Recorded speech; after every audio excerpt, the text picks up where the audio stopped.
Cabinet meeting this morning on this very cold January day. Welcome to our officers and all Cabinet and others and anyone that's watching from home. We'll begin the meeting as we always do with apologies for absence, and I don't think we have any. No? So the next one is the minutes of the last meeting, which we held before Christmas on the 12th of December. Unless there are any issues, can I ask if you are happy that I sign these later on as a record that is true and accurate? Agreed. All agreed? Thank you. Good. So that takes us to agenda item 4. Oh, sorry, declarations of interest. Does anyone have any declaration of interest that they feel they need to make at this stage? I suppose I would just say that with a family member that works for the County Council, I suppose that's okay at this stage, but I would just raise that with you. It's not going to be in any way prejudicial, and you as well, yes?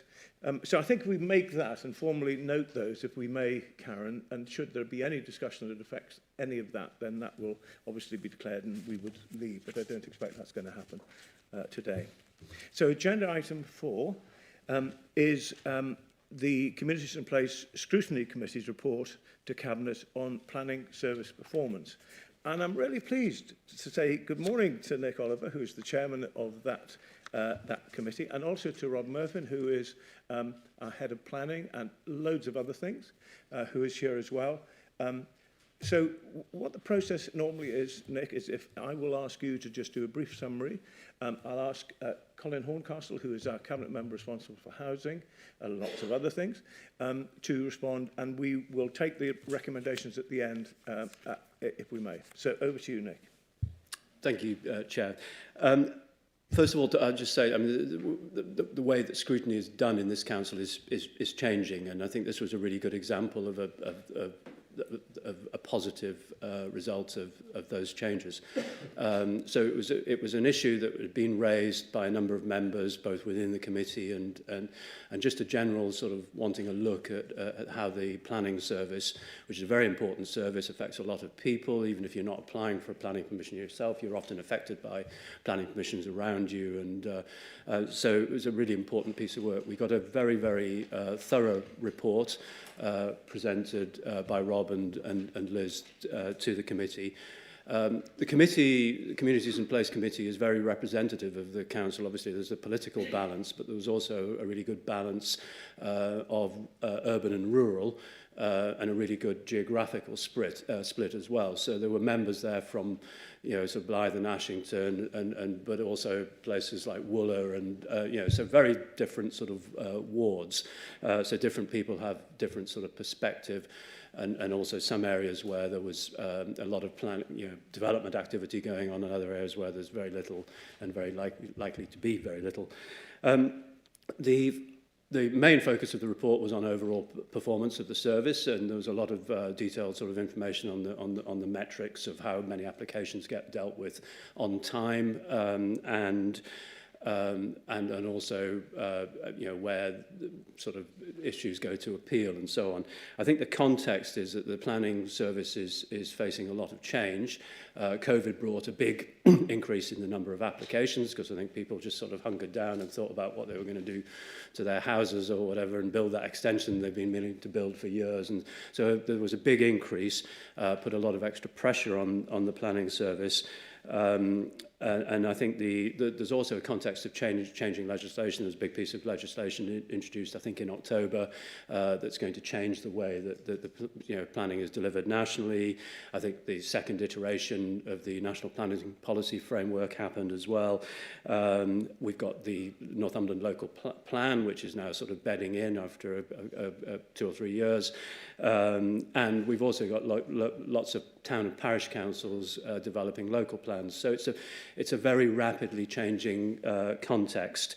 The key areas in the report were around enforcement, and one of the key areas that was discussed a lot by members was that there was a perception perhaps that the enforcement wasn't happening as much as it could. And perhaps wasn't as consistent as it could be. The very key point there, though, is that we can't expect the Council's planning service to find every breach. It's largely a reactionary service, so if people report a breach, then they will deal with it, and I think that's an important point. So, and sometimes a historic breach becomes sort of enabled by the fact that whatever it is, 4 years or 7 years or whatever, I can't remember the timescale that has passed. But I think there was an acceptance in the meeting that actually some extra resource would be helpful, and that was one of the recommendations at the end. That there's going to be a change. It's been well publicised, changes to the government allowing local authorities to charge in a different way for planning, which hopefully will create significant extra revenue for the planning service here. And our recommendation is that some of that money is used to beef up the enforcement sort of resource with the council, and I'd hope that's something that you will take into account.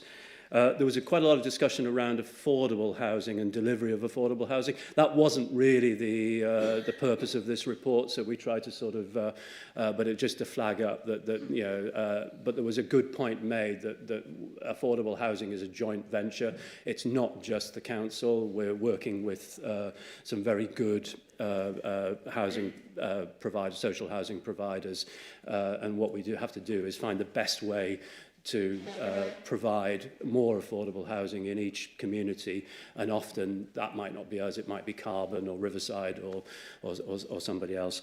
And then finally, sort of another discussion around just general planning performance and whether the department is resourced enough, and very difficult context of private sector wages being higher, very difficult, sort of some challenges in recruitment and retention, and I think that's something that we just need to be mindful of, and what can we do to make sure that we attract the best planning officers and keep them. And there was also agreed that the committee would make an appeal to use some of the money to just generally provide more planning development resource as well as enforcement resource, but very much the focus on enforcement initially. So that was it. Thank you. That's really good. Thank you very much. It's a very, very good report, at which I'm very grateful for the work that's gone into this. Colin, do you want to make any comments on this? Yes, thank you, Leader. Yeah, what can I say? It was one of those scrutiny meetings where I suppose you could say we really got stuck into it, Nick, if you remember. Because what happened was, as Nick's just said, we were there to scrutinise the planned service performance, but at times it drifted away to other things like affordable housing, which was good because it drew out other things that can be scrutinised in the future. So that was good. But the report itself, it's an excellent, well-balanced report because it's got the good and the bad in for the planned service.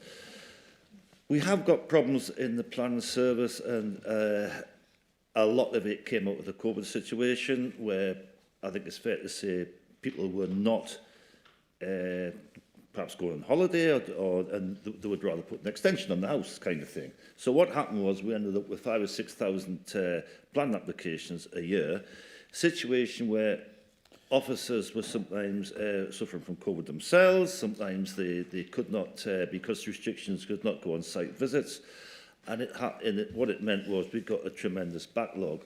Now, it takes some time to get out the backlog like that, and I know now that we are where we were up to sort of like 1,100 planned applications outstanding. We're now down to roughly about 800. We've also had the added problem, which was a compliment in a way, that a lot of our experienced planning officers went off to the planning inspectorate. So it shows how good our officers were.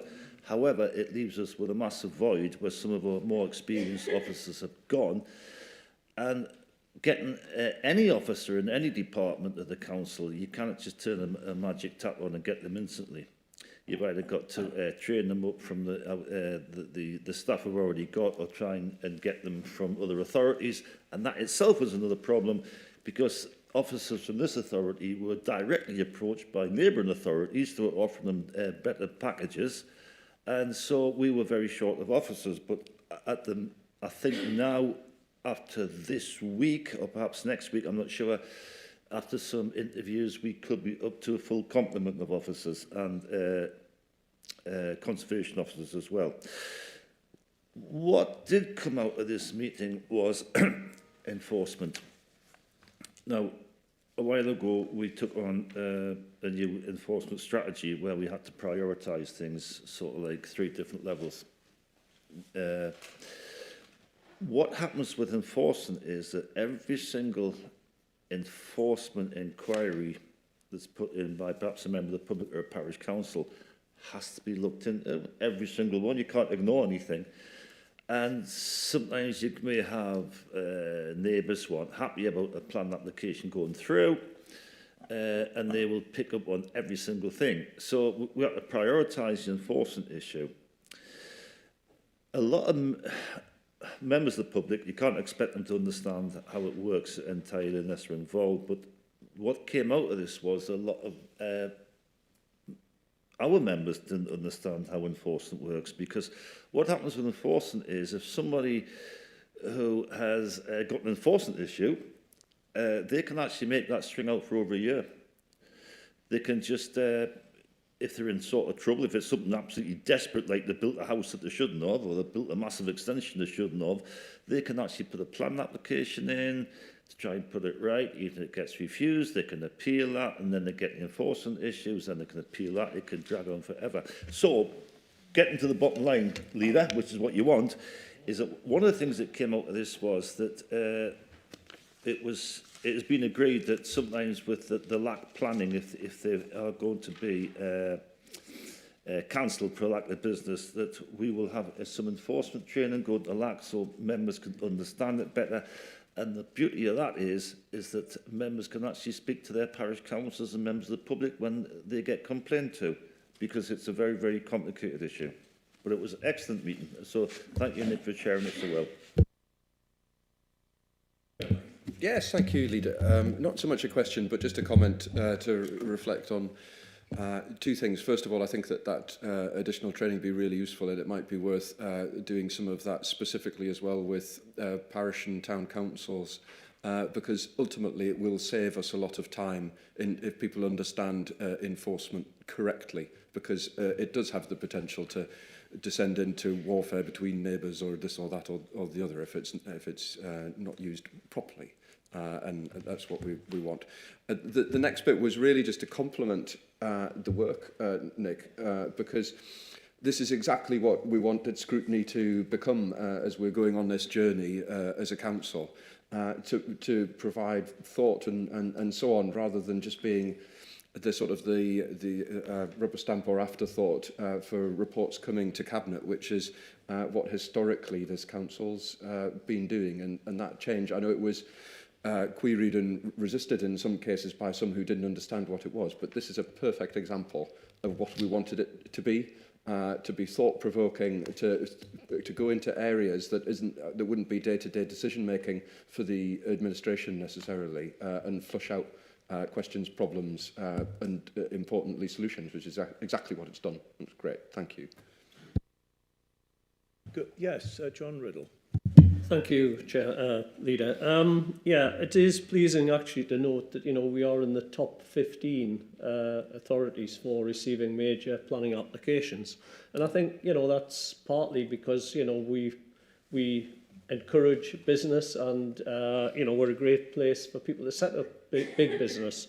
So, that's very good. And, I think we should compliment our staff on the work that they do. It has been a difficult time. And also on the enforcement issue, I think we ought to remember that enforcement is, we've met every one of our statutory duties under planning, and enforcement isn't a statutory duty. It's something that we can do and should do, but it's not statutorily something we have to do. Good. Okay. So, yes, come back to you. Can I just ask, I mean, obviously part of the scrutiny process, there were recommendations. Are you going to take those? You're in the final stage of the budgeting process. Yes, so now completed the questions, I'm going to suggest to Cabinet, and they haven't seen this question in advance. What I'm going to suggest is that, first of all, I would echo what Councillor Wearmouth has said. I'm very grateful to Scrutiny for doing this report and taking the trouble to make it such a comprehensive one. I'm grateful to the planning department and the staff that you have working with you. I'm also very grateful that actually that our performance measures from validation to decision-making and enforcement exceeded most government targets and stretch targets. That's very, very, very impressive, and I'm sure all of the Cabinet would say well done on that, and thank you very much to that. I'm going to suggest, actually, that we look at slightly changing these resolutions, and I'm probably going to get the monitoring officer potentially a little uptight here, but let's see how it goes. So the first one, I would suggest we agree. The second one, I would suggest we agree, but the third one should include after inquiries received and feed this into the budget process, because I think it is worthy of a considered look, and I'm sure that we can look at this as we go nearer the budget process. So I would ask that that is added into that item 3, and I think there should be a fourth one, which says that we would recommend there should be a policy conference around the area of planning, particularly around enforcement, so that members will be able to share their experiences and difficulties, understand their roles and how they can perform to perform as they would like to going forward. So that would be the fourth one. That there would be we recommend there is a policy conference set up to look in detail around the planning process and the enforcement issues. Fine. So if we're all happy with that, I'm going to formally propose those as changed recommendations. Is there a seconder? Richard Burma, thank you. Are you all in favour of those? Yes. Looks unanimous. So there we are. I hope that is useful. This will be fed into the budget process, and there will be a policy conference, which is better than member training, because it allows a session informally, which is a new thing we've just started, as you know, for the last year. It will allow all members to get fully involved and explain some of the issues that they face. So thank you very much indeed for coming in, and thank you to Rob Murphy as well for all the work on this. Good. We move on to item 5, which is the budget 2024-2025 and the medium-term financial plan. This is very good news because we have been put into the position where we can present a budget that I think everyone will appreciate and where our frontline services will be of significant importance going forward in the way we spend our money. So I'm going to ask Councillor Richard Wearmouth to introduce this in his role as the Cabinet member responsible for resources. Thank you, Leader. So this is an update report provided as we go on the journey towards finalising our budget in middle to late February, and so there are no recommendations specifically other than to note the content. However, just to set the context of what this update's providing, since the last one that came to Cabinet in December, as I recall, we've had at the end of December or middle to end of December on the 18th, some updated figures from government in terms of the local government settlement. As ever, we've not been too far away from guessing or anticipating what was going to be in that settlement, but as ever, in terms of the sort of the headings that make up the settlement, it's varied a little bit between subjects, but largely in line with our expectation. And that's good news because it means that our budget has been built on a solid foundation as we've gone through the process, and we don't need to make any significant changes for the next steps. In addition, the report is comprehensive in that regard. It gives you a breakdown of the various funding that's come from government. Also, at this stage, though, we have two annexes to this document, appendices, and those are the draft efficiency proposals that are in 5.1 of the agenda in Appendix 1, and we have Appendix 2, which is the draft capital programme.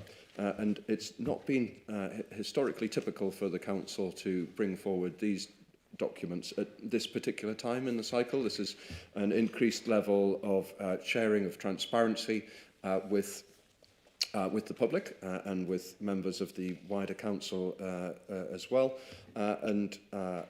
We will be highlighting some of these as we go through our various budget presentations as part of our budget consultation. So you and I are touring all of the local area councils, for example, at the moment, giving information on how we've built up the budget, where our efficiencies are, and some detail on the capital programme.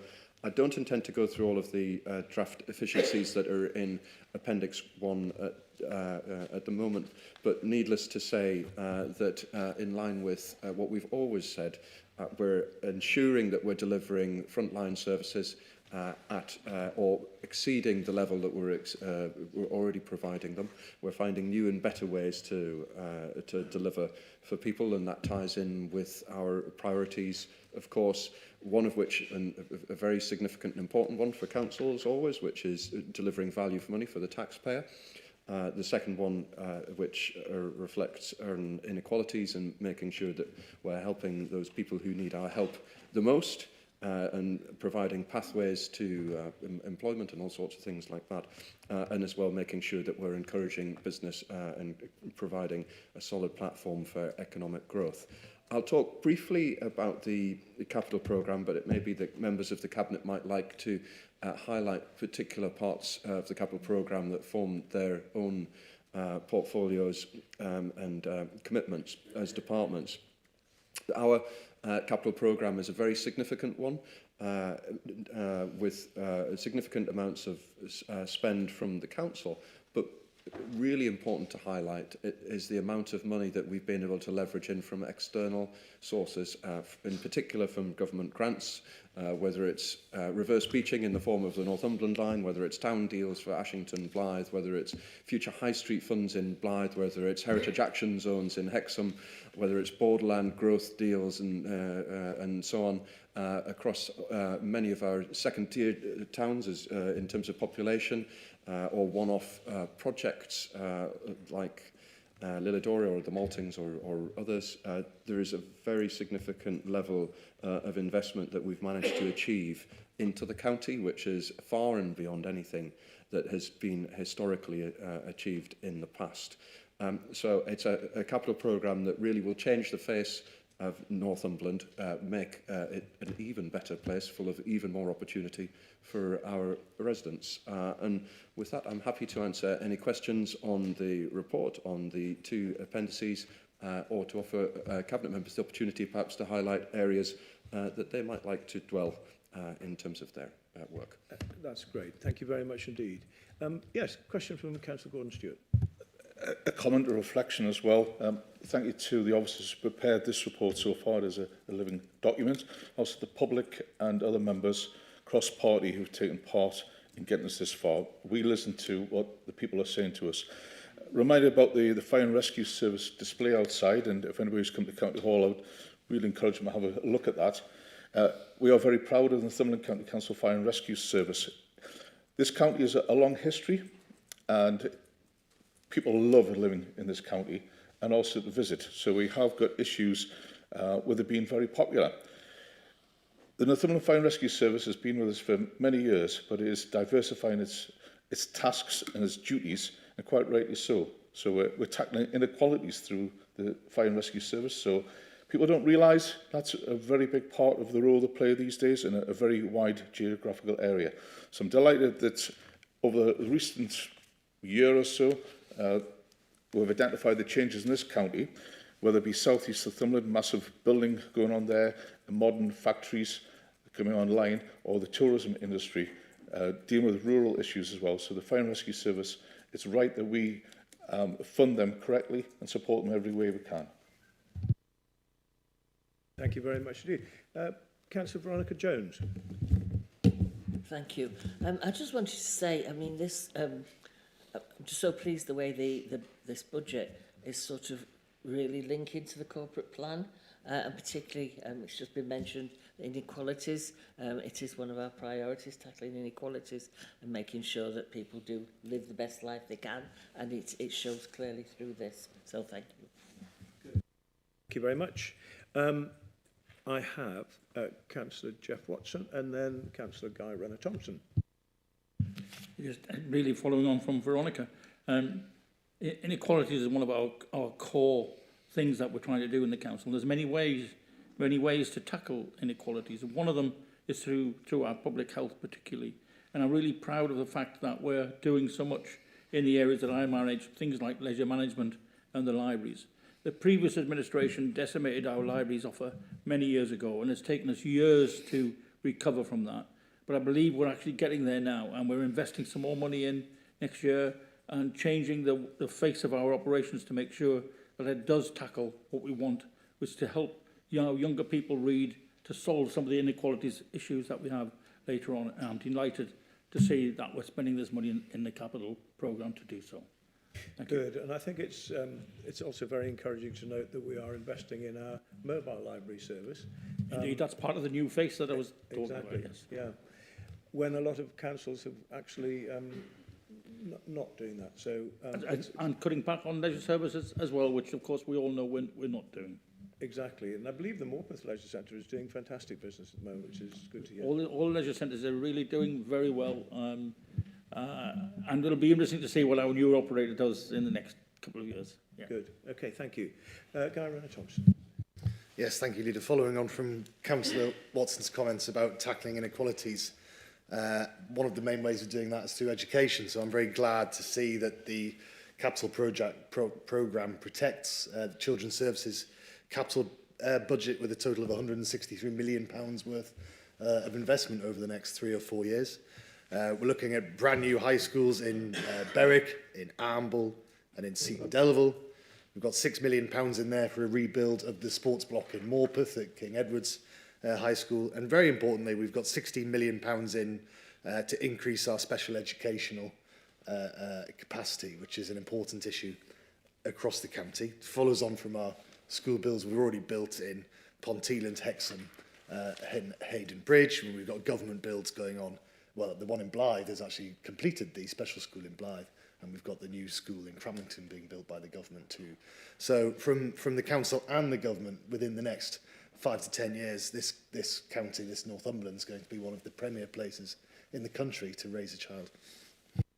Yeah, thank you. I mean, we are spending a lot on building schools, and one of the most difficult decisions we've had to make recently was the dilemma caused by the massive increase in cost of building schools due to inflation. And we, although we've certainly made sure that all the efficiencies in the process have been undertaken, we have decided to continue.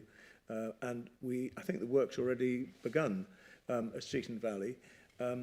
So we're sticking to our programme. We're not going to be deflected. We will find that money, and we remain committed to those 3 brand new places. I can tell you, Leader, so Seaton Valley, the work started last week, the actual groundworks, and we're at the contract giving out stage for Excellent. Thank you very much indeed. John Riddle. Thank you. I'm very pleased as the Cabinet member responsible for the highways that this proposed budget, we are certainly being seen, I think, to listen to the public. And, there's a massive amount of extra funding that we are proposing to put into this next year's budget, both from our own coffers to the tune of almost £7 million. And, of course, the government gave us about 3.2 million in the pothole repair fund. So, we are definitely listening. And I know that potholes are a major issue for members of the public. And it is my #1 priority to see that we get on top of this job. So I'm very pleased about that. We're not resting on our laurels. We are using new innovation. We are looking at carbon footprints as well, with recycling materials and all of these things to make the process more efficient. But we do have 12 teams working across the county repairing our roads. I think last year we spent about £23 million on highways, and I think the LTP for this next year is sitting at about 26 million. Yeah, excellent. So we have made this significant additional commitment to our roads. We have not been alone in the problem around defects caused by the awful weather we've had. And you know, recent journeys I've had to other counties demonstrates that we are absolutely not alone, and that our roads actually are, compared to many, very much a priority for this administration. And we will get this sorted, and we will be chasing you, Councillor Riddle, very, very strongly to make sure that we do get on top of this weather-related problem, and that we will repair potholes as far as we're able to with permanent patching, so that we don't just put splodges in because we have to, because we need to ensure safety to motorists and cyclists and so on. But that permanent patching will be the answer for many of the problem areas, and they will last for years. So that is what we are concentrating on. And we've carried out, as you say, a value for money trial on this, and we will come back to that and look at see how we can spread that out across the county.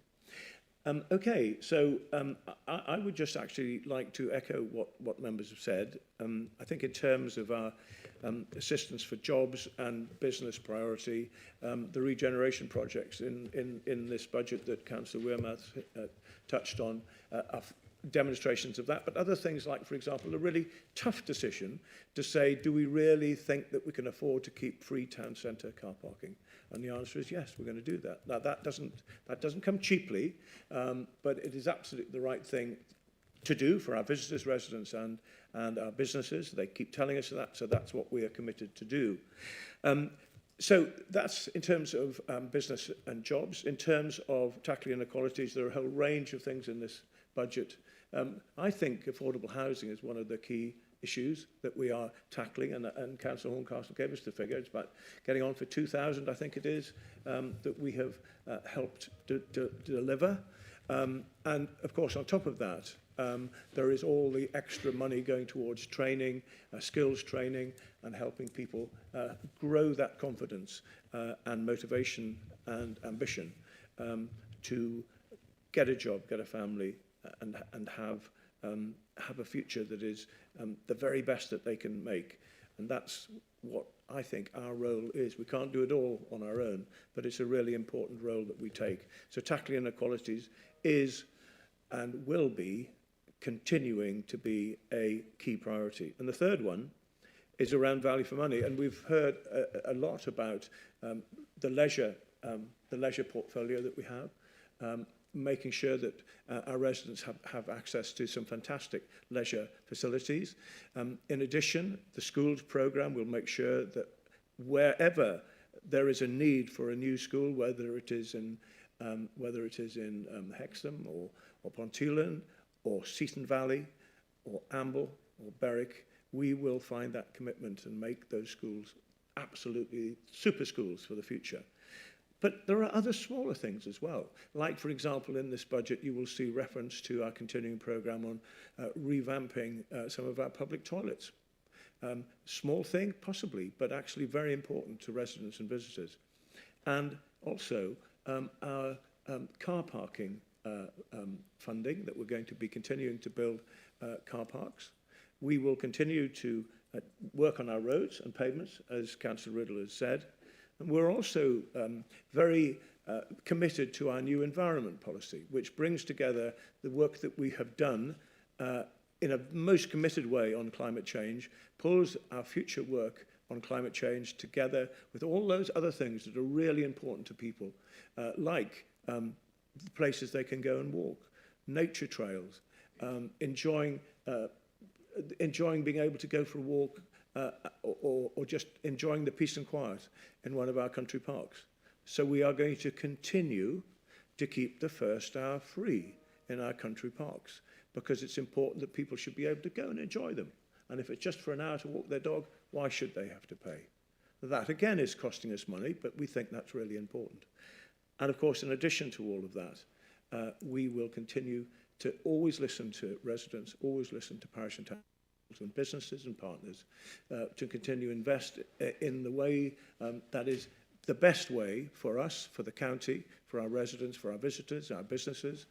But we will always be driven by the three priorities that are very clear throughout this administration's work, and we will continue to be driven by those. And this budget is a demonstration of that. Okay, so thank you very much indeed. If there are no more questions, I'm presuming you're proposing this? Well, we're just agreeing to note the report, Leader, at this stage. Noting this one. As long as everyone's happy to note, we can move on. Do you want me to formally recommend we note this? It does no harm. It does no harm. So you're proposing form. Thank you. It's very important we keep the monitoring officer absolutely happy, isn't it? Thank you. Yes. And so it's seconded by Guy Renner-Thompson. And are we all in favour? We are. That's excellent. Thank you very much indeed. Sorry to have taken a little bit of time on that, but it's very important. And so is the next one, which is around the budget and the business plan for the housing revenue account. I'm going to ask Councillor Wearmouth to introduce this one again. Thank you, Leader. So this is a bit of an oddity in terms of the reporting, because the content of the report is massively relevant, of course, to Councillor Horncastle and his portfolio, but it falls to me to present some of the technical detail around it, because it involves finance and putting the financial aspects in place. So what is this report doing? It's part of the budget and the medium-term financial plan, but also presents and updates the 30-year business plan for the housing and revenue account. The housing and revenue account is a ring-fenced part of our budget. We can neither take money from it to use for other things, nor can we supplement it with money from the council. It has to stand on its own, and it's very much therefore a bespoke and individual part of the budget and the budget process. It's probably worth me going to the recommendations in the report in the first case, because it'll pick up some of the areas and themes that we need to cover, and then Councillor Horncastle, I'm sure, would have some things that he might like to say as well. So there are a series of recommendations and requirements that we hopefully approve the measures in this report. The first one is at 3.1, and it's just noting that there will be a reduction in terms of the balance of the reserves that exist within the HRA. And sometimes it's good when you're spending reserves, and sometimes it's bad. This is an example of where it's good that we're spending reserve, because it shows that we're making progress around some of our initiatives to create additional affordable housing and invest in our stock. And I'm sure that Councillor Horncastle will have some things that he might like to say about that. In terms of the next three bullet points or points in the recommendations, this is looking at setting the amount of social housing rent and council housing rent that's paid by our tenants. And when we've discussed this previously, colleagues may remember that a significant proportion of our tenants are in receipt of either some form of housing benefit or some form of universal credit, the majority of which means that in the case of most of our tenants, that the cost of their rent is covered effectively by the government through housing benefit in one form or another. And so whilst these increases, 7.7% in the terms of housing rent and so on, may stand out in terms of the report, actually what this is allowing us to do is to be in receipt of mainly government funds to improve our housing stock, to build more houses, and to make sure that the environment of our houses in the general vicinity of our houses and housing stock is kept at a high standard. If we don't include these increases, then what happens is that we lose pace with those increases. Government may not allow us because they tend to cap these increases, so we wouldn't be able to make increases in the future that may mean that our stock falls into some form of disrepair, and that's something that's neither in our interests as a council nor is it in the interests of our tenants who want to live in good quality housing stock. In terms of making sure, however, that the relatively modest number of our tenants that don't qualify for some form of housing benefit universal credit. As we've done in previous years, we have a hardship fund that we've put in place. This is links with the part of our priorities, obviously, in terms of making sure we help those people who need our help the most. We're envisaging that maybe around about £250,000 worth of support is required on that basis. Last year, my recollection is that we provided £0.35 million in hardship fund. We didn't spend all of that. We spent 250,000 or so. So we're therefore carrying across money that we had from last year into this year. And providing some additional hardship fund to top that up in anticipation that we might have people that draw on that. So what should be the case is that with this level of hardship fund, we'll have some headroom in case we exceed that number from last year, but that's not something that we anticipate. The recommendation 3.7, you've got a indicative 30-year housing revenue account business plan, and that is contained in Appendix 1, and it might be that Councillor Horncastle would like to discuss that, but I draw that just generally to your attention. We've got inflation pressures in terms of 3.9. We've got other bits of recurring growth in terms of housing repair, staffing budgets and so on at 3.10. We've got other bits on savings at 3.11. We've got expenditure plan at 3.12. And approve or requested for an amendment to the housing rent policy at 3.13. I know that colleagues have had the opportunity to look through this in detail, so I don't propose that I'm going to lecture you at length on something that you already know about. And so I'll conclude there. I offer, as I say, through you, Chair, Councillor Horncastle, the chance maybe to come in first to just pass some comment on what is ostensibly his portfolio. Thank you. Suggestion. Councillor Horncastle. Thank you, Leader. Yeah, I mean, Richard's covered a lot of it, but this council, we have a commitment, and that commitment is that everyone has a right to a decent home. And unless we go along with this 7.7% rise in the rents, we can't do what we've got to do. We've got quite an old age in the housing stock. We've got about 8,300 homes. That number varies every day with houses that we acquire or people right to buy, but roughly 8,300. But a lot of that stock is old stock.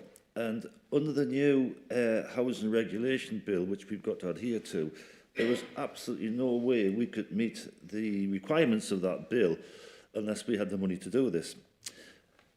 And as Richard said, it's the housing revenue account is ring fenced. You can't put anything in. So if it's short, we can't put money in. It's got to finance itself. So we've got this rolling programme of repairs and maintenance on these older properties. We've got to bring them up to a more modern standard from energy efficiency. Look at things like air source heat pumps, ground source heat pumps on some of the larger estates. These are seriously expensive. Now, the rent increase that's been talked about here, let's not forget, and Richard said it, but only 30% of the tenants actually paid. 70% of it is paid by universal credit and other forms of housing benefit. So we're really getting 70% of this increase actually paid by the government. So it's money it's money there for us to have. And again, Richard has mentioned the hardship fund of £350,000 with some carried over from last year. Now, it's always a political hot potato this every year. But if you look at what our neighbouring authorities are having to do, which are a different political persuasion to us, and what our registered social landlords are doing, they're all doing exactly the same. It shows there is nothing else you can do. You've got to raise the rent by this amount to achieve what we've got to achieve. And on the affordable housing side in general, I mean, we have, through the various ways and means, planned policies, buying some new homes, and buying some of the right to buy houses back. We've actually delivered 1,800 homes over the last 7 years. there's a lot more in the pipeline because sometimes these come out of developments and from with private developers, and they're done in sequence. So something the ones that's been actually passed haven't come on stream yet. But we also need this amount of money because we are incredibly short of affordable homes in the north of the county, up the coast, and in the west. And as you see further on the agenda, there are ways and means of us to actually, through the HRA, acquire some properties. So agree with everything Richard said and agree with the recommendations. Thank you, Leader. Thank you very much indeed. Are there any questions on this? I don't see any, so I think... Oh, yes. I just wanted to mention the, sorry, thank you. I just want to mention the hardship fund and say, you know, I'm really pleased that we're not only able to give that money again, put that money again into the budget, but to carry forward from underspent from last year. It's really important. It means we're definitely protecting our tenants through their difficulties. Yeah, absolutely. So I think the two key drivers here are that we have to take any rent increase that is reasonable in order to ensure that our stock is maintained appropriately, and that we invest in affordable housing. And the flip side is to make sure that we absolutely ensure that there is a system in place that helps the people who need our help the most, and that is in place, and it is a very generous scheme, and I'm very pleased about that. We note as well that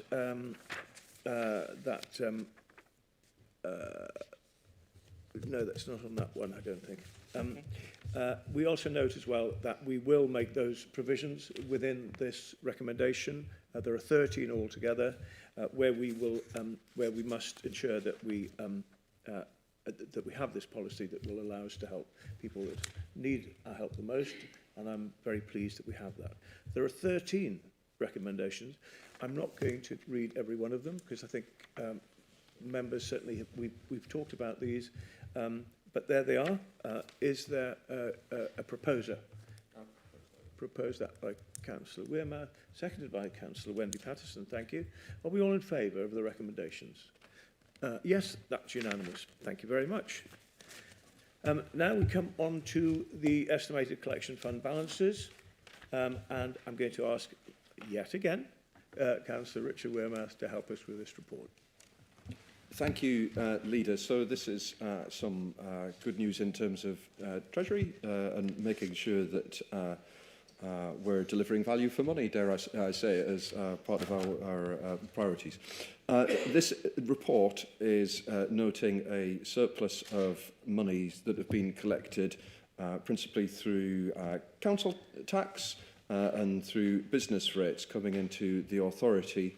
And there are recommendations in this one, and I, again, will go to those recommendations because they help to explain the nature of the report. And our team, in terms of our revenues and benefits team, has a very strong and impressive track record in maintaining a high level of collection of tax, something that we're incredibly grateful to them for, and of course to residents and businesses who are paying promptly, as is the way in Northumberland. We've got a collection surplus, as you read at 3.1, of £4.486 million, and this is from council tax. We've got business rates at £6.943 million, and we then have to look to how we share that out amongst the people who make up our council tax, and that is effectively the Exchequer, in the form of the Treasury, who we will have to give some money to, and that links with the business rates in particular. We then have, as part of our council tax, everyone will recall that our Police and Crime Commissioner, Kim McGuinness, the Labour Crime Commissioner, has a tendency to keep on whacking up our bills far in excess of what the council does in terms of collection. and she is receiving, as part of this process, £337,000 to add to all of that money she's already taking from Northumberland residents with her tax hikes. We hope, as part of, not part of our recommendations, but as a general commentary, that she will seek to spend that funding in Northumberland, because there's plenty of things that we can think of that the police could be doing in addition in our county. And so the money splits out roughly, or indeed exactly as follows. Northumberland County Council will have a surplus of 7.6 million. The Police and Crime Commissioner will receive £337,000, and the Secretary of State at the Treasury 3.4 million, giving a total surplus of 11.4 million. Well done to Revs and Bens and everybody else who's been involved in that collection. And good news, I move the recommendations. Chair, thank you. Thank you very much, and I'll second the recommendations. They're there before you. Again, I would echo what you've said, Cassie Wearmouth, in saying thank you to our Revenue and Benefits team. I'm really proud of all our staff in the council, wherever they work. This particularly demonstrates great efficiency and effectiveness, and I am most grateful to them. I wonder if it might be an idea if I just write formally to the Police and Crime Commissioner and just note this, and perhaps we can have a little discussion about how this might be reinvested in Northumberland. So that's what I'll do, if everyone's happy with that. And so we've got a proposal. Second there? A comment, yes, of course. Sorry, on the extra collections, just fight my little corner for, as a parish council chairman, it would be nice if we got some of that money. But I know that's not how the legal divvying up works, but that has to often be explained to parish councillors and parish council leaders, because they, when we go to our parish council meetings, will probably say, why can't we have some of that money? And of course, on the point about the Police and Crime Commissioner, there is a consultation out at the moment asking residents for another 7.7% increase in the police precept. So perhaps residents want to take that into account, that the Police and Crime Commissioner is getting all this extra money from Northumberland, while we have many crime problems in Northumberland. Just recently, we've had shops and pubs broken into in my area, caravans stolen, and the police response has been lacking. Thank you for that. That's helpful.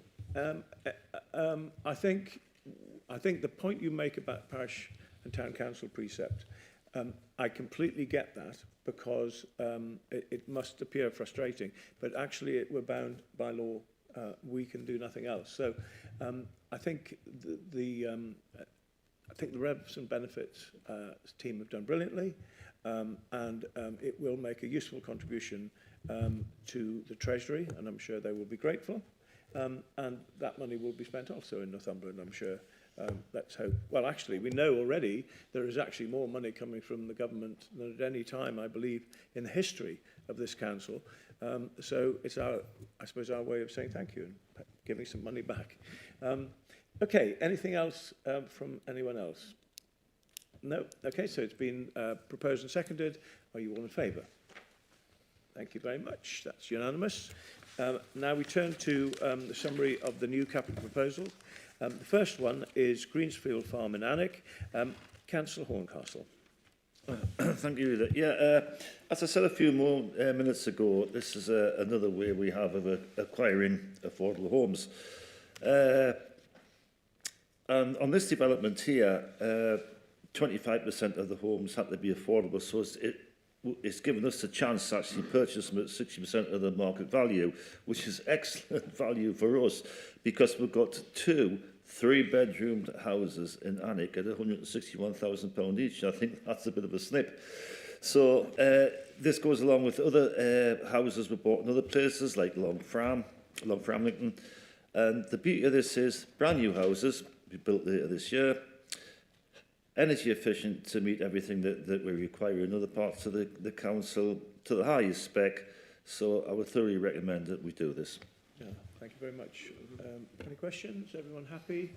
Okay, we'll move on to Linden Walk. Wendy Patterson. Our corporate plan sets out our ambitions to increase the supply of extra care housing.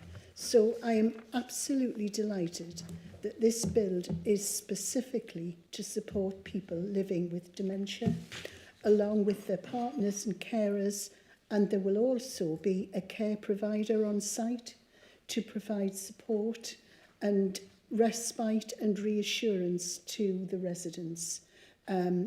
The Linden Walk project is 13 times 2-bedroom bungalows, and it will be funded by using the housing revenue reserves. So absolutely delighted about it. Good, that is a very exciting. I think it's It really is. I think it might be is it the first that this council has ever done? I think it is, yes. Yes. Councillor Horncastle. Thank you. Yes, just to add to what Councillor Patterson's just said, is that the increased costs here, it's a pity that when schemes are formed up and they're past the plan, and then we've actually got a cost that the cost later on is far more than that. But I just want to say is that this was something that was out of our control. It was a third party. There was nothing in the cost of the schemes for the demolish and the site clearance and the modern methods of construction. So the cost has risen from 1.3 to 2.7, but as Councillor Patterson said, to have a scheme like this, a groundbreaking scheme where dementia sufferers can actually have a member of the family living with them or the carer, it's not just good for the actual person that's got dementia, but it's a bit of it's really good for the family as well. So it's an excellent scheme, and it's a pity the costs have risen, but that's what happens. If we don't do this today, we'll have to do it at a later date where the costs are rising even higher. Thanks. Any queries or questions on this one? No? Okay. The next one is the Dean Park windows. This is a very very important location for us, Dean Park, and this is to actually invest in the building there, and I think it's absolutely right that we do that. I think we're all happy with that. The next one is an incredibly important programme, and I'm going to ask Wojciech Pozai to speak to this. Thank you, Leader. The report focuses on the redevelopment of Blythe Town Centre. What a surprise, and every time I speak about this, usually Blythe Town Centre. This one specifically speaks about the Energy Central Institute, or the other name we use is Energy Central Campus Phase 2. And it's asking us to establish that project in our capital programme to the value of £15.4 million.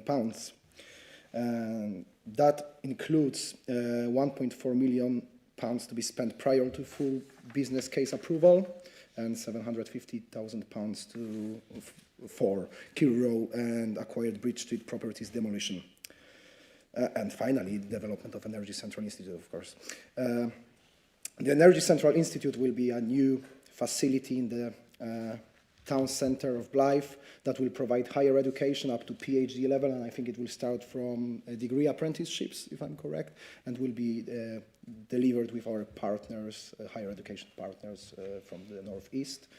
And the project is run by a company we established with Catapult and Port of Blythe, called an Energy Campus, and together Council and our partners have successfully attracted funding from various sources like Future High Street Fund, the Town Deal, and Levelling Up Deep Dive, the most recent announcement that will help us with housing development and other very important issues around Blythe Town Centre.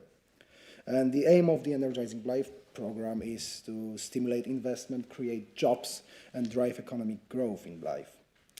In total, it's a 110 million initiative that, apart from the Energy Central Campus Phase 2, includes things like Energy Central Learning Hub that Guy Renner-Thompson will speak in a minute about, but also Market Square redevelopment with new community hub, with a cinema, new technology center at Catapult, new hotel, and new infrastructure and public realm improvements across the town.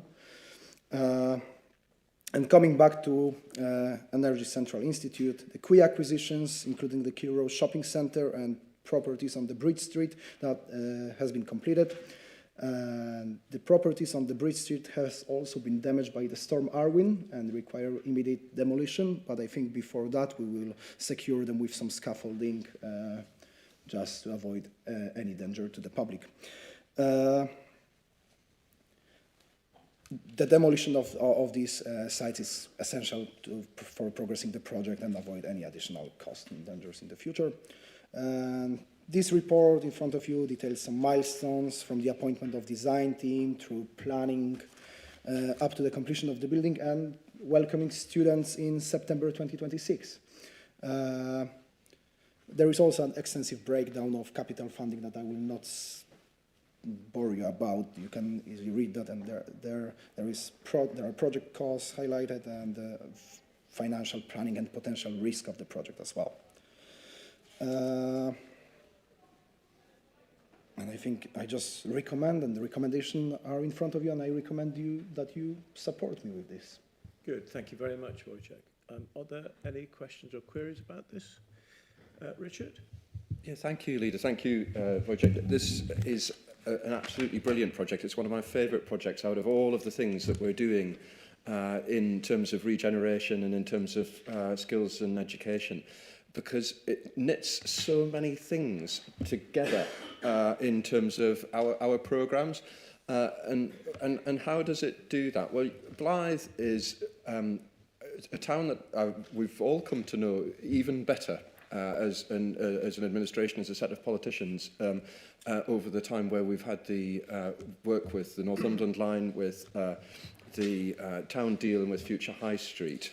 And it's a town that has such incredible potential, but it has inherent issues that we can actively engage with to put right. And so when you look at the two high schools there, where there is just one sixth form, you can see very clearly that the pathways through further education and to upskilling our students and our workforce is or has been lacking. And so I know we're going to talk about the STEM Centre a little bit in a minute in terms of the fit out, but to have something where those kids who maybe want something a little bit more vocational, a little bit less academic, can go to in the first instance and get that grounding in the STEM facility, working with the Port Trading Services, working with Bede Academy and anyone else and everyone else who's going to be engaged in that. But then that we have this fantastic place where the region's universities are actually going to come and dwell in Blythe and create that next bit, the link between being an 18-year-old leaving school, leaving college, leaving the STEM facility, and actually having a pathway where you might get a degree-based apprenticeship alongside some of the fantastic businesses that are located in Blythe and in the wider area. That's an absolutely amazing thing, and it not only it tackles the bit in terms of what we're trying to do with inequalities and pathways to employment, but it does another bit that's so important with businesses looking to locate here, because you and I and Wojciech, Guy and other members of the Cabinet, we meet with a lot of potential major employers in the Cumbria, and one of the things that they absolutely say is that they need a skilled workforce.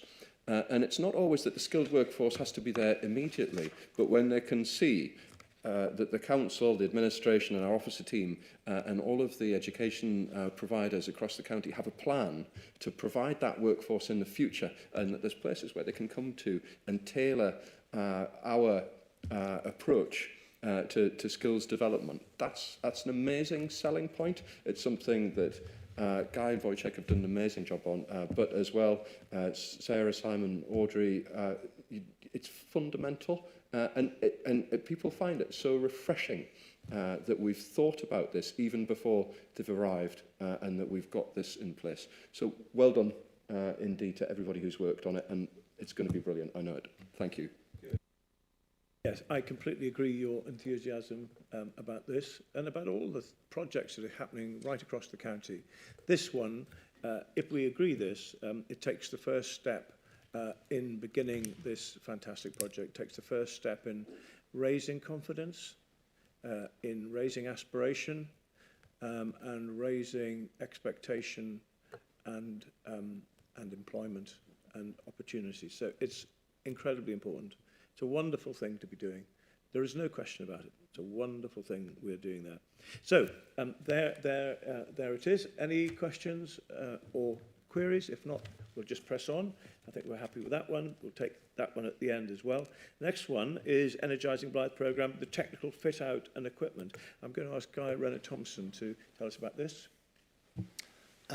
Thank you, Leader. So this is the final part of phase 1 of the Energy Central Learning Hubs, which has been spoken so passionately about by colleagues on here. It's 1.45 million for the final technical fit-out and equipment. It's pretty obvious that this is a well-needed part of the project.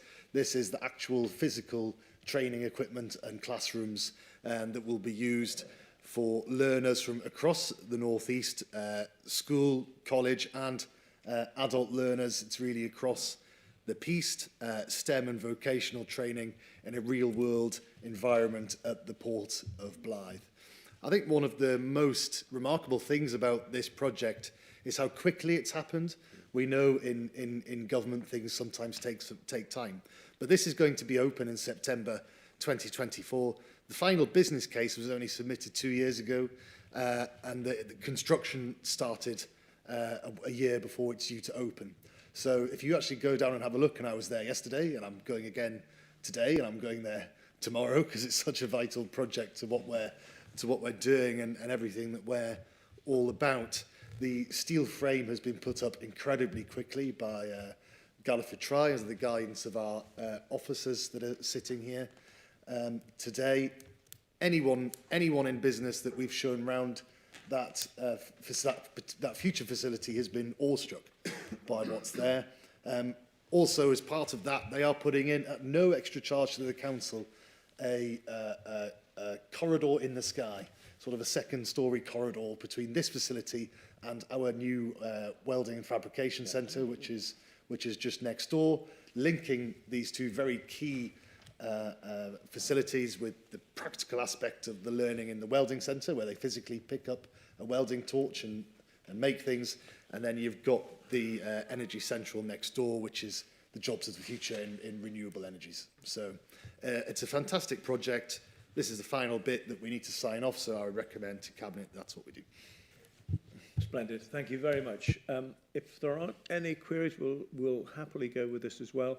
And I'd like to thank you both for the very much hands-on approach that you've given to this project, and to Cabinet members generally for being incredibly positive and engaged and motivated to make sure this work happens in Blythe and across the county as a whole. And shortly we'll be talking about Ashington as well, which is also a very exciting new project.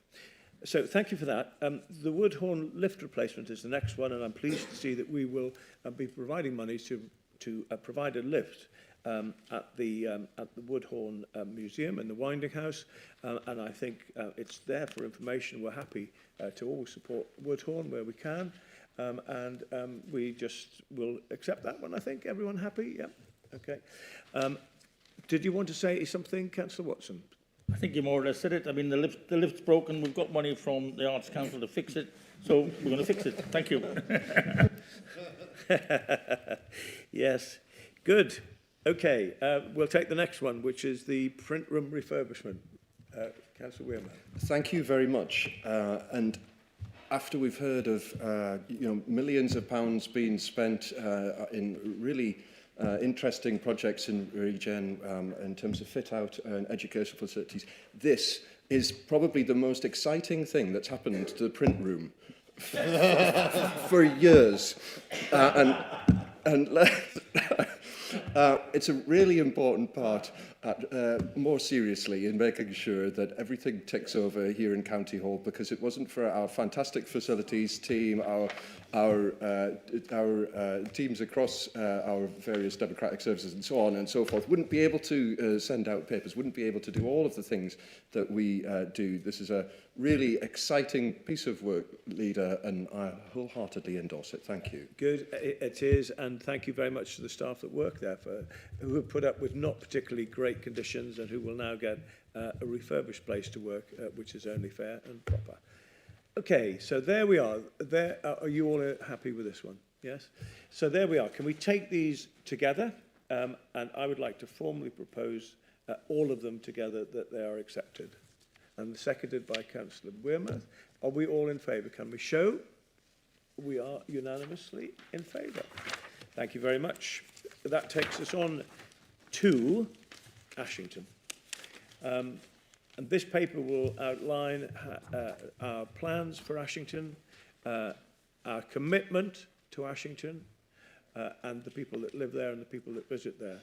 And I'm going to ask Councillor Pojai to explain a bit more about this incredibly important piece of work. Thank you, Leader. This report outlines recommendations for delivery of the Ashington Regeneration Programme that we established in June last year. It basically tries to replicate what we've done in neighbouring town of Blyth, with major investment coming from central government and all of our partners like North of Tyne. And this program aims to boost the town economy and contribute to Ashington investment plan that was developed with Ashington Town Board by bringing together, again, as I mentioned, significant funding from the council of about £8.6 million, some funding from North of Tyne, and recent government award of £16.4 million, totaling the total project value to nearly £30 million. This program will include investments in major sites such as Wansbeck Square and Portland Park, which will feature a new community facility with a proposed new cinema. There will be also some public realm improvements, infrastructure improvements to improve the connectivity between the town. And all of these capital projects are part of the long-term vision for the town centre, improving the pedestrian movement from the new train station through the High Street, and making an attractive link from the Woodhorn Road to Portland Park at the Grand Corner, and it basically aims to create new facilities that will attract community and visitors, driving footfall and increase the spending in the town centre. Design team have been appointed just before Christmas, and this report seeks final approval for major acquisitions of Wansbeck Square and Woodhorn Road sites for about £1.5 million in total, and additional revenue allocation of £160,000 for holding costs of this site before demolition. And also ask for approval to submit a bid to North of Tyne Combined Authority, and being specific, it's Northumberland Line Economic Corridor Investment Fund, and that bid will be for £2.5 million, and it will help us with redevelopment of Wansbeck Square. And all of these approvals will enable us to deliver on the ground later this year. And a little bit about the timeline. So the council expects the demolition of existing buildings at Wansbeck Square to start in winter this year, with completion forecasted for March 2026. The creation of proposed Grand Corner Gateway will see demolition of existing and building later this year, and public realm work starting in January next year through to summer 2025. Construction work on the proposed new cinema facility at Portland Park could commence in autumn this year, with projected opening in early summer 2026. And to help deliver this project, we increased our regeneration team resources. That just shows, and that's not just for Ashington, but that shows our commitment for all of the capital projects we've got in the regeneration program. And throughout the program, a wide range of engagement and consultation work is planned, with a number of drop-in events in the town being organized to enable the local community and businesses to find out more and have their say on the development of these projects in their town. The program is underpinned and supported by a range of public, private and community sector partners, including our county councillors from Ashington and also town councillors, who we will continue to work closely with as the program develops. So I fully recommend supporting all of the recommendations listed in front of you. Thank you very much. Thank you very much indeed. I think all Cabinet will share the excitement of this proposal.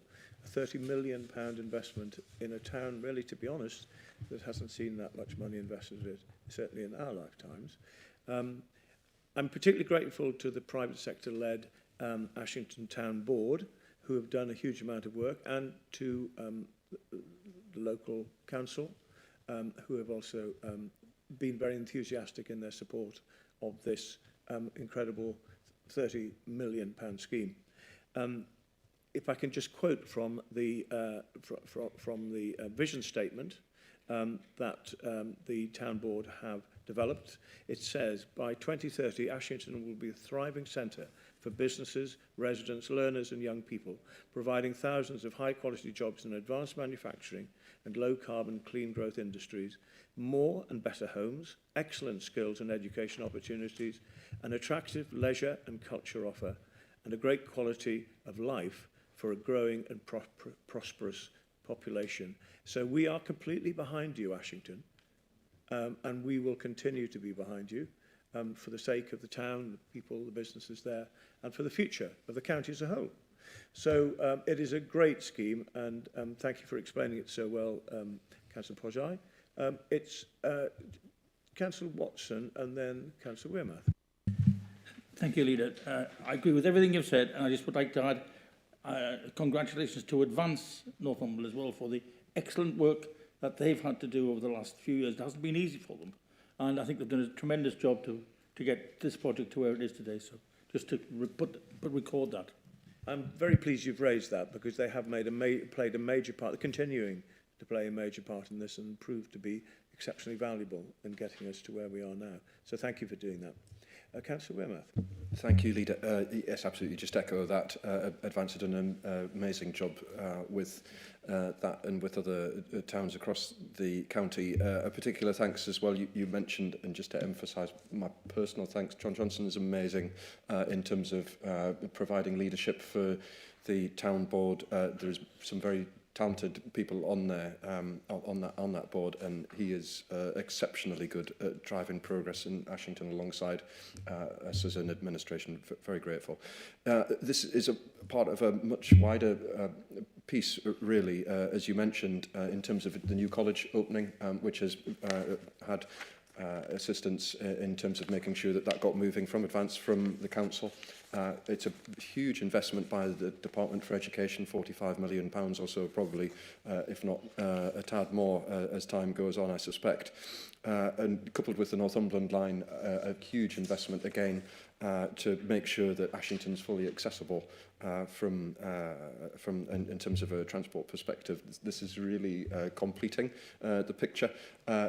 A shout out probably as well, whilst it's not the topic of the paper, in terms of the work that's been done to look at how we can regenerate the Hurst and that community. Some really exciting things going on with the town board. It's a really exciting programme of works, and just greatly look forward to seeing some of these things realised. One final bit is probably to just a testament to administration colleagues and officers who made the case for this. You will recall that we put a request in for town deal funding for Ashington and that we weren't successful. But it's just a testament to the persistence. And it was when Michael Gove came up in part of the deep dive for Blythe that he was so impressed by the message that we gave that, yes, we're very, very grateful for everything that's happening in Blythe. Please, can you look again at that bid that we put in for Ashington, because it would be so transformative. He listened. It just shows that government does listen when you connect with them instead of just whinging at them, which is the propensity in some other councils, but not ours. Thank you. Good. No, well said. Councillor Stewart. Yeah, it's a thank you to the members who have spoken here today about South East Northumberland. You're absolutely right, focus on South East Northumberland, but through having discussions with you, gentlemen, and also Ian Levy, MP, I realise the ripple effect which it has upon the whole of the county. I've discussed with businesses in other parts of the county, particularly in Tynedale area, how excited they are as well, because they're part of the supply chain. Young people, I'm discussing apprenticeships now, they're excited about the options they've got there. And because we're investing in better communication throughout the county, it allows people from elsewhere to go and get these specialised roles. The employment opportunities are going to be fantastic for this whole county, not just South East Northumberland. I think that's a really important point to make, because it does show that we are working within the county as a county, rather than just specific little bits and pieces here. It's all part of a bigger picture that will enhance the county, not just by us, but as we move forward into the new combined authority, where we will see more funding available, our voice spread even farther, and more investment coming in on the back of that. So it's actually a really exciting time to be involved and to be making these major decisions and creating this investment and creating confidence. And I look forward to working with all our partners, including those members that represent Ashington, in this great project. And I'm sure everyone will benefit from it. So, point well made. And is there anything else that anyone would like to raise? So on that very positive note, I think, Councillor Poja, I might want to, you proposed it, and seconded by Councillor Wearmouth. Are we all in favour of this fantastic project? We are, unanimously. Thank you very much indeed.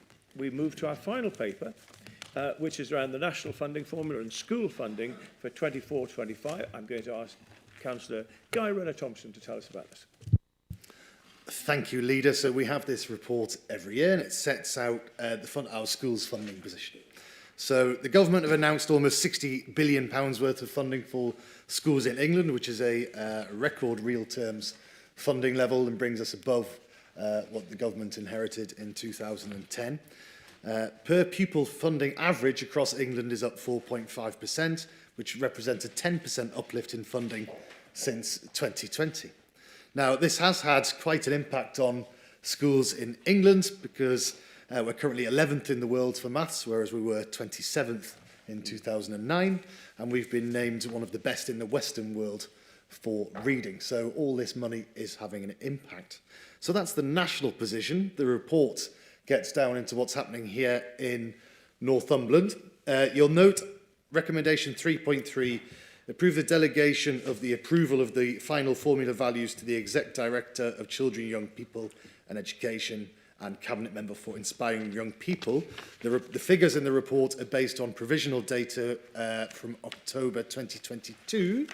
Sue Avston, who's with us today, has given me the actual figures which have been published. So we are getting a 5.5% increase in our block fund, which represents £16.7 million. That's almost twice in percentage terms what we thought we were going to get based on the outturn figures. So it is generally positive news for the county. We have also agreed, in conjunction with Schools Forum, which is a forum of school leaders and council staff from across the county, to transfer 0.5% of our block grant into the High Needs Fund, which, as we know, is a very important issue for us here in Northumberland and across the country.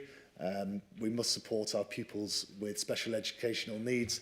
I've already highlighted the huge capital investment we have coming in the capital programme, and this is revenue funding going forward to help those children in need. Thank you. Good, thank you very much. Are there any questions for Councillor Renner-Thompson? Okay, are you proposing this? And the recommendations, and seconded by Councillor Wearmouth, so that is agreed unanimously. I'd just like to say, before we finish, what an exciting Cabinet meeting this has been in terms of all the investment that we're going to be making. I think this year, we're probably going to have to make this a year of consolidation, and that's something that Chief Executive, I know, is very keen to happen. So we have all these projects, all about to begin and all to be delivered. So we must be aware that we should not have any more bright ideas or any more new funding till we spend all this money that we have. And so I look forward to this year of consolidation as we move forward in this really exciting way. So thank you all very much.